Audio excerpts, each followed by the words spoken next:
Watchers had sinned and produced multiple children with mortal women, they asked God to forgive them in order to return to heaven? Stay tuned, because what God said to them is something most people don't even know the truth about.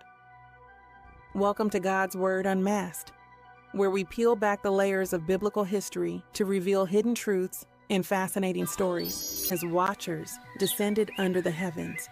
These watchers, along with their leaders, took wives for themselves, each choosing one, and they began to be intimate with earthly women, defiling themselves.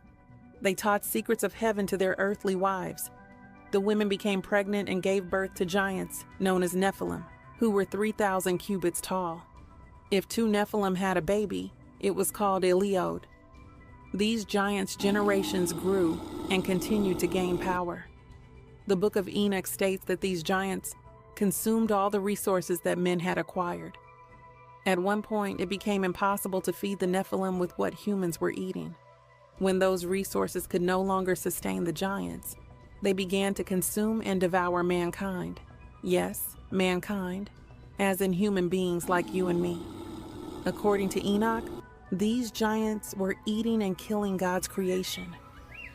When no humans were available, they sinned against birds, beasts, reptiles, and fish. It got to the point where these giants were even eating each other and drinking fresh blood. The Watchers' generation continued to mix with humans and anything else they could get their hands on. They also taught humans forbidden knowledge, like how to make swords, knives, shields, breastplates, and how to use paint, dyes, enchantments, and astrology, among other things. Because of this, there was widespread godlessness. People committed fornication, were led astray, and became corrupt in many ways. As men were dying and being destroyed, they cried out, and their voices reached heaven. After all of this had happened, God sent his archangels, Uriel, Gabriel, Raphael, and Michael, to start punishing the Watchers for their crimes. God also called Enoch and stated, Enoch, thou scribe of righteousness, go declare to the watchers of the heaven who have left the high heaven, the holy eternal place, and have defiled themselves with women, and have done as the children of earth do, and have taken unto themselves wives. Ye have wrought great destruction on the earth, and ye shall have no peace nor forgiveness of sin.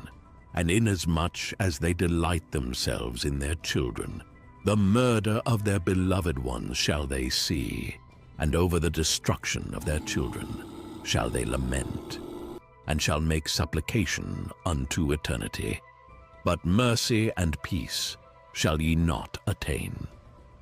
God instructed Enoch to deliver this message to the Watchers, that because they had abandoned their holy place, married human women, and caused great destruction on earth, they would not find peace or forgiveness for their sins. Their beloved children would all be destroyed, and the Watchers would witness this destruction. They would continue to mourn, beg, and ask God for forgiveness, but they would never receive it. After hearing all of this from God, Enoch followed God's instructions. First, Enoch went to the Watcher Azazel and stated, Azazel, thou shalt have no peace. A severe sentence has gone forth against thee, to put thee in bonds.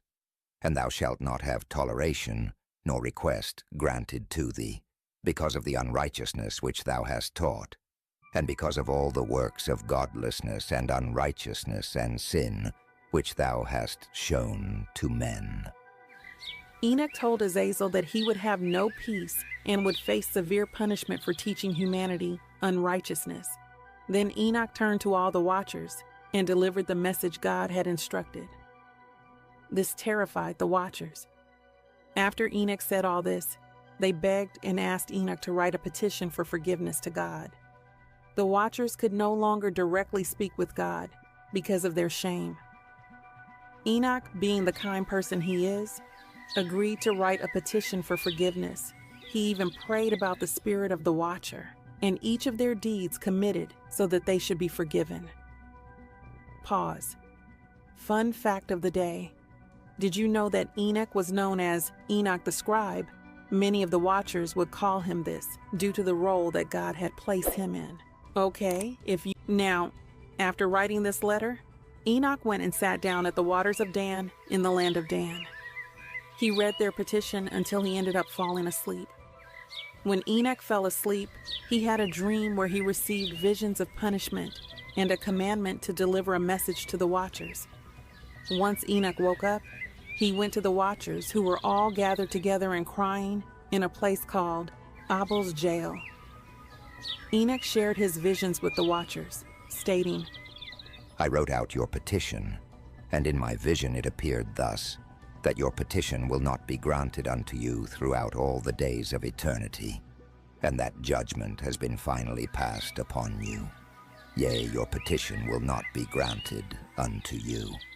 And henceforth you shall not ascend into heaven unto all eternity. And in bonds of the earth the decree has gone forth to bind you for all the days of the world.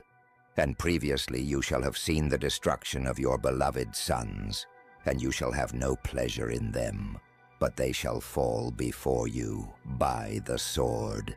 And your petition on their behalf shall not be granted, nor yet on your own, even though you weep and pray and speak all the words contained in the writing which I have written. Enoch first states before this verse that God had given him the ability to rebuke the watchers, and he let them know what God had said in his. Enoch said that despite the watchers pleading, their petitions for mercy will not be granted, and they are condemned to be bound on earth forever, witnessing the destruction of their sons. Now, I want everyone to pay very close attention, because the book of Enoch gave us a possible glimpse into heaven. I will do my best to illustrate what Enoch had described, but obviously my illustration could never be compared.